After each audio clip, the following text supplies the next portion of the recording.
એવું લાગી રહ્યું છે કે રાજપૂતો હવે લડી લેવાના મૂડમાં છે। રાજકોટમાં મહાસંમેલનનું આયોજન કરાયું છે અને લાખોની જનમેદની એકત્ર થવાની શક્યતા છે। હજુ પણ માંગ એ જ છે કે કોઈ પણ ભોગે રૂપાલાને હટાવવામાં આવે અને જો નહીં હટાવાય તો ભાજપને ચૂંટણીમાં નુકસાન થશે। જો શું છે ક્ષત્રિયોની મહાતૈયારી।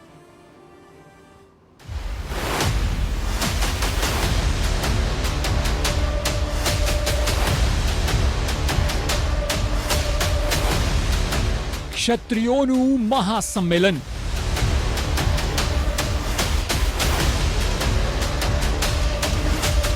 લાખોની જનમેદનીનો દાવો।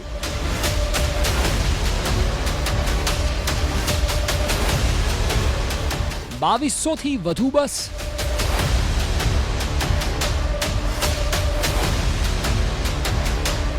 4200થી વધુ કાર્સનો દાવો।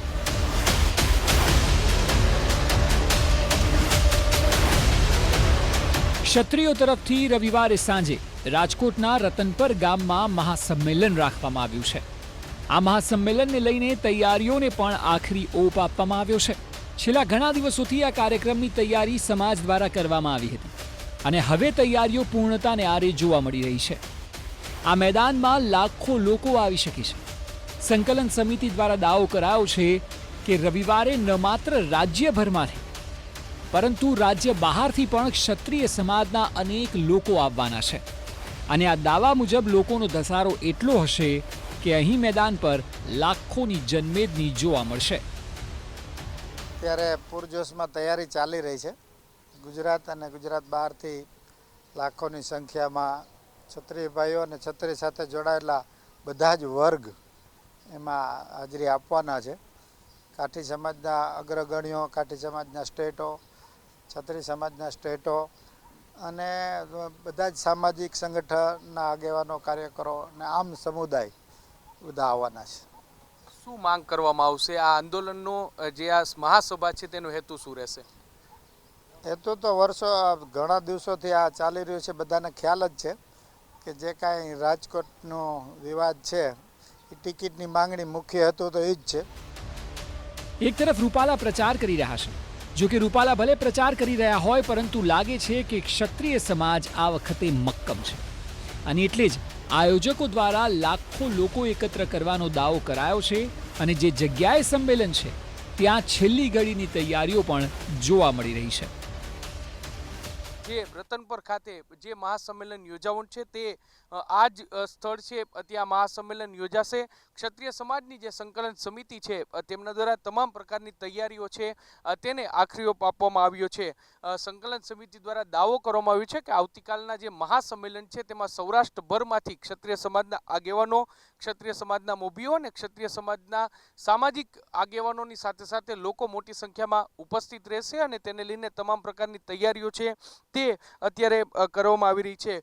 જે પોલીસ વિભાગ છે તેની પાસે પણ આ મંજૂરી છે તે માંગવામાં આવી છે। એટલું જ નહીં પરંતુ જે પ્રકારે દાવો કરવામાં આવ્યો છે કે જે 1000થી વધારે બસો અને 4000થી વધારે કાર છે તેના કાફલા સાથે અલગ અલગ સ્થળોએથી, અલગ અલગ વિસ્તારોમાંથી ક્ષત્રિય સમાજના આગેવાનો છે તેઓ અહીં ઉપસ્થિત રહેશે। ક્ષત્રિય સમાજની એક જ માંગ છે કે પરસોત્તમ રૂપાલાએ જે વિવાદિત ટિપ્પણી કરી છે તેને લઈને તેમની ટિકિટ છે તે રદ થવી જોઈએ અને તે જ હુંકાર સાથે આવતીકાલે આ મહાસંમેલન છે તેનું આયોજન છે તે કરવામાં આવ્યું છે। બીજી તરફ કાયદો અને વ્યવસ્થાની સ્થિતિ ન કરશે તે માટે પોલીસ છે તેનો પણ ચાપતો બંદોબસ્ત છે તે રાખવામાં આવ્યો છે। પોલીસ પાસેથી જે માહિતી મળી છે તે પ્રમાણે જે 2 ડીસીપી કક્ષાના અધિકારીની જે અધ્યક્ષતામાં કુલ 250થી વધારે પોલીસ જવાનો છે તે આ કાર્યક્રમ સ્થળ પર તૈનાત રહેશે। આવતીકાલે ક્ષત્રિય સમાજ છે તે ભાજપ સામે હુંકાર કરવાનો છે કે પરસોત્તમ રૂપાલા છે તેની ટિકિટ છે તે રદ થવી જોઈએ ને તેને લઈને તમામ પ્રકારની તૈયારીઓ છે તેને આખરી ઓપ આપવામાં આવી રહ્યો છે।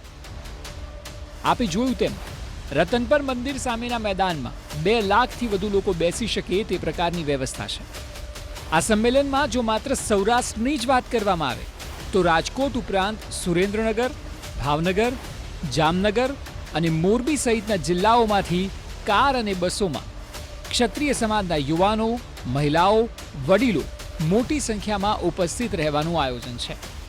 જે માટે કરણી સેનાના રાષ્ટ્રીય અધ્યક્ષ મહિપાલસિંહ મકરાણા તેમજ રાજ શેખાવત, અલગ અલગ રાજ્યના સ્ટેટ રાજવીઓ તમામને આમંત્રણ આપવામાં આવ્યું છે.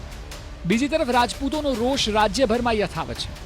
સુરેન્દ્રનગરમાં રાજપૂત સમાજના લોકો દ્વારા ભાજપ કાર્યાલય નમો કમલમ ખાતે રૂપાલાની ટિકિટ રદ થાય તેવી માંગ સાથે રજૂઆત કરવામાં આવી. અહીં રાજપૂત મહિલાઓ પર જે બળ પ્રયોગ કરવામાં આવ્યો તે મુદ્દે આવેદન પણ આપવામાં આવ્યું હતું. સાથે જ રાજપૂતોએ ભાજપને હરાવવા સામે કોંગ્રેસ કે અન્ય કોઈ પણ પક્ષ હશે તેને મતદાન કરવાની વાત કરી અને પોતાનો આક્રોશ કંઈક આ રીતે વ્યક્ત કર્યો હતો. હવે તો અમે એક મન બનાવી લીધું છે કે હવે કાં ભાજપે તમને કોને 22 કરોડ રાજપૂતને હાચવવાના છે, કાં પરસોત્તમ રૂપાલાને હાચવવાના, બેમાંથી એ લોકોએ સિલેક્શન કરવાનું. અમારી પાસે તો કોઈ આના સિવાય બીજો વિકલ્પ જ નથી. તો કોંગ્રેસને મત આપશે એવું થાય? અમે ગમે આપશું, ભાજપને નહીં આપી. ભાજપના વિરુદ્ધમાં જે પણ સક્ષમ પક્ષ હોય, સક્ષમ પાર્ટી હોય, સક્ષમ ઉમેદવાર હોય કે જીતની શક્યતા છે એને અમે ત્યાંથી આહવાને પણ આપશું કે ભાજપ જો અમારી માગણી નહીં આવે અને ભાજપને રાજપૂત સમાજની કોઈ જરૂર ન હોય, રાજપૂત સમાજની કોઈ લાગણી સાથે જો ભાજપને કઈ પ્રેમ ન હોય, અમારો ખાલી હુટિયા તરીકે ઉપયોગ કરવા ભાજપ માંગતા હોય તો અમને મંજૂર નથી. અમારી માન મર્યાદા છે એની ઉપર જે ઘા કરવામાં આવે છે, તો અમે સરકારને રજૂઆત કરી છે કે આટલા દિવસથી ક્ષત્રિય સમાજનું જે આંદોલન ચાલુ છે, તો અમે અમારા પૂર્વજોના અમને આપેલા ગુણ પ્રમાણે અમે આંદોલન કરી છે, લોકશાહી ઢબે આંદોલન કરી છે. આજ અમે આ દેશની એક એક જ્ઞાતિ, એક એક પ્રજાનો અમે વિચાર કરી છે. અમે કોઈ રોડ નથી રોક્યા, કોઈને અડચણરૂપ થાય એવી રીતે અમે આંદોલન નથી કર્યું. પણ આજ અમને ઉશ્કેરવા માટે થઈને અમારા બેન દીકરી ઉપર જે મર્યાદાની બહાર જઈને બળ પ્રયોગ કરવામાં આવે છે એનો વિરોધ કરવા અમે આજ કમલમમાં આવેદન પત્ર આપ્યું છે. એક તરફ રાજપૂતો રાજકોટમાં મહાસંમેલન કરી રહ્યા છે અને બીજી તરફ ભાજપ સામે આક્રોશ પણ વ્યક્ત કરી રહ્યા છે. આ સ્થિતિમાં અનેક સવાલો ઊભા થાય છે. રાજપૂતોનો રોષ ભાજપને નુકસાન કરશે? મહાસંમેલનની લડાઈ ચૂંટણી સુધી ચાલશે? શું રાજપૂતો હવે પૂરેપૂરી રીતે લડી લેવાના મૂડમાં આવી ગયા છે? તો શું આગામી ચૂંટણીમાં ભાજપના પડકાર આ સમગ્ર મામલે વધી રહ્યા છે?